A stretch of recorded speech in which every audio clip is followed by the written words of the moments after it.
সুপ্রিয় দর্শক, আসসালামু আলাইকুম।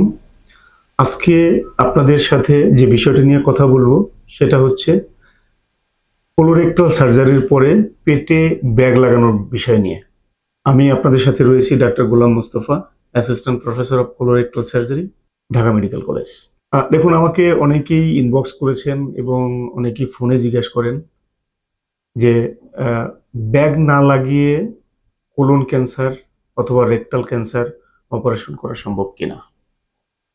দেখুন, এই বিষয়টা স্ট্রেট ফরওয়ার্ড অ্যান্সার করাটা মুশকিল। এর কারণ হলো এই ব্যাগ লাগানোর পিছনে অনেক কিছু ফ্যাক্টর কাজ করে।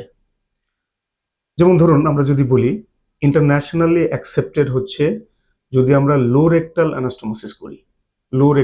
লো রেকটালটা কি?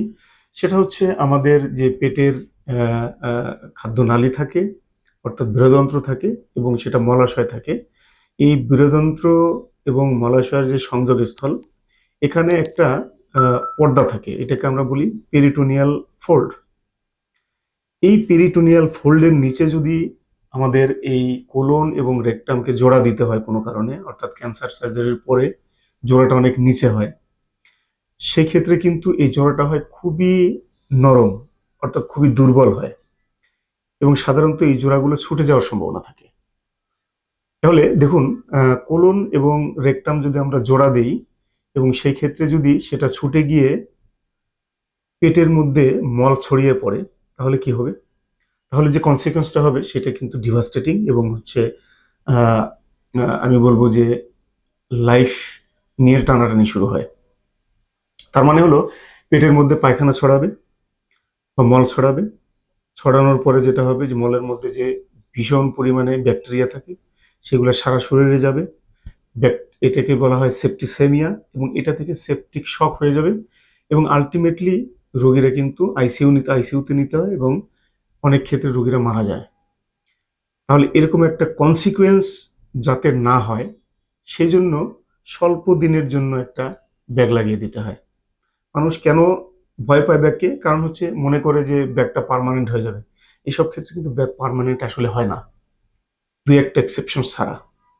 সেক্ষেত্রে হচ্ছে 2 মাস বা 2.5 মাস, সর্বোচ্চ 3 মাস পরে এই ব্যাগটাকে ঘুরিয়ে আবার স্বাভাবিক রাস্তা তৈরি করে দেওয়া হয়। এখন দেখুন, এই ব্যাগটা লাগানোর উদ্দেশ্যটা কি? তাহলে এই উদ্দেশ্যটা তো রোগীর ভালোর জন্য। কারণ রোগীর যে এই যে অ্যানাস্টোমোটিক লিকেজ হলো সেটার কনসিকুয়েন্সটা যাতে না হয় সেই কারণে এই ব্যাগটা সাময়িকভাবে লাগানো হয়। এখন ধরুন, যে রোগীর মলদ্বার রাখা যাবে না, কারণ ক্যান্সারটা এত নিচে যে ওটাকে যদি আমরা ক্যান্সার মুক্ত করতে চাই সেক্ষেত্রে পায়খানার রাস্তা রাখার কোনো সুযোগ নেই। সেক্ষেত্রে কি করার? সেক্ষেত্রে তো ব্যাগের বিকল্প এখনো কিছু তৈরি হয়নি দুনিয়াতে। সুতরাং সেখানে ব্যাগ লাগানো লাগবে এবং সেইটা সারা জীবনের জন্য। কিন্তু অনেকেই বলেন যে আমি ক্যান্সারে মরে গেলাম, তাতে আমার সমস্যা নেই, কিন্তু আমি ব্যাগ লাগাবো না। দেখুন, এখানে ভাবতে হবে জীবন আগে নাকি একটা ব্যাগের কষ্ট সহ্য করা তার চেয়ে বেশি? নিশ্চয়ই না, জীবন আগে। সুতরাং আপনাকে যদি বেঁচে থাকতে হয় সেই ক্ষেত্রে বেঁচে থাকার তাগিদে, আপনার পরিবারের তাগিদে, সুস্থ থাকার তাগিদে আপনার ওই ব্যাগটা নেওয়া ভালো। দেখুন, আমাদের রেকটাল ক্যান্সারের এমন অনেক পেশেন্ট আছে, অনেক রোগী রয়েছে যারা এই ব্যাগ নিয়ে, পার্মানেন্ট ব্যাগ নিয়ে দিব্যি ঘুরে বেড়াচ্ছেন, দিব্যি ব্যবসা বাণিজ্য করছেন, চাকরি করছেন, অভাব নাই। বিশ্বাস করুন।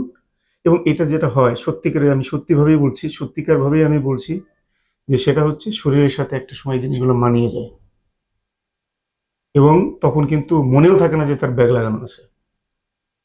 সুতরাং এই ব্যাগের ভীতি দূর করুন, কারণ ক্যান্সার মুক্ত থাকতে হলে এবং এই ঝুঁকি এড়াতে হলে, অর্থাৎ অ্যানাস্টোমোটিক লিকেজের ঝুঁকি এড়াতে হলে আপনাকে অবশ্যই কিছুদিনের জন্য হলেও এই ব্যাগটা নেওয়া উত্তম। এখন কথা হচ্ছে, সব রোগীর জন্য কি আমরা করি? না। এই যে বললাম যে যেসব পেশেন্টের এই পেরিটোনিয়াল ফোল্ডের নিচে গিয়ে জোড়া দিতে হয় অথবা পায়খানা রাস্তা পুরোটা ফেলে দিতে হয়, তাদের ক্ষেত্রে কিন্তু ব্যাগ লাগাই। এছাড়া কিন্তু ব্যাগ লাগানো হয় না আসলে। এর ক্ষেত্রেও অন্য ক্ষেত্রে ব্যাগ লাগানো লাগতে পারে। ধরুন, একজন রোগীর বয়স হচ্ছে 90 বছর, তার জোড়াটা উপরে দিলাম, তার ডায়াবেটিস আছে, তার হাইপারটেনশন আছে, তার ব্রঙ্কিয়াল অ্যাজমা বা বিভিন্ন কোমরবিড ডিজিজ আছে, অর্থাৎ তার সে ভালনারেবল ক্যান্ডিডেট, বয়স বেশি, তার অর্গানের ফাংশন কম, সেসব ক্ষেত্রে যদি লিকেজ হয় তাহলে তার কনসিকোয়েন্সটা সে মানে টলারেট করতে পারবে না। সেই কারণেও কখনো কখনো ওনাদের ক্ষেত্রে টেম্পোরারি বেসিসে এই ব্যাগ লাগিয়ে দেওয়া হয় এবং পরবর্তীতে 2 2.5 মাস পরে এই ব্যাগটাকে কিন্তু ঘুরিয়ে দিতে হয়। এছাড়া কখন ব্যাগ লাগাতে হয়, ধরুন আপনি ব্যাগ নিতে চাইলেন না, ঠিক আছে, আমরা মনে করলাম যে আপনি রিস্ক ফ্রি, আপনাকে ব্যাগ ছাড়াই এই জোড়াটা দিয়ে দিলাম, কিন্তু আনফর্চুনেটলি আপনার এই জোড়াটা কোনো কারণে ছুটে গেল, এবং ছুটে যাওয়ার প্রধানতম কারণ থাকে শারীরবৃত্তীয়। কারণ আপনার শরীরে যদি টিস্যু জোড়া লাগার ক্ষমতা কম থাকে, আপনি যদি ইমিউনোসাপ্রেসড হন, আপনার শরীরে যদি প্রোটিন কম থাকে, অর্থাৎ আপনার নিউট্রিশনাল ডেফিসিয়েন্সি থাকে, তাহলে কিন্তু এই জোড়াটা বেশি ছুটে। ধরুন ছুটে গেল, তখন কি করার? তখন কিন্তু আমাদের বাধ্য হয়েই ব্যাগ লাগাতে হয়, এবং সেই ব্যাগটাও কিন্তু স্বল্প দিনের এবং টেম্পোরারি বেসিসে লাগানো হয়। তো ব্যাগ লাগিয়ে সাধারণত আমরা রোগীদেরকে শিখিয়ে দিই, আমাদের নার্সিং স্টাফ আছে বা আমি ব্যক্তিগতভাবে শিখিয়ে দিই যে এই ব্যাগগুলোর পরিচর্যা কিভাবে করতে হবে। তো কিভাবে এই ব্যাগের পরিচর্যা করতে হবে আমি আরেকটা ভিডিওতে আপনাদেরকে বলবো। তো আজকে যেটুকু বললাম সেটুকু থেকে নিশ্চয়ই আপনারা বুঝতে পেরেছেন যে কখন ব্যাগ লাগাতে হয়, কেন ব্যাগ লাগাতে হয়, এবং ব্যাগটা কি পার্মানেন্ট নাকি এটা টেম্পোরারি, এবং সেটার গুরুত্ব কতটুকু। এরপরেও যদি আপনাদের কোনো কোয়েরি থাকে, প্রশ্ন থাকে, আমাকে জিজ্ঞেস করতে হেজিটেট করবেন না। Either inbox me or you can ask me in my chamber. সুস্থ থাকবেন, ভালো থাকবেন। আসসালামু আলাইকুম।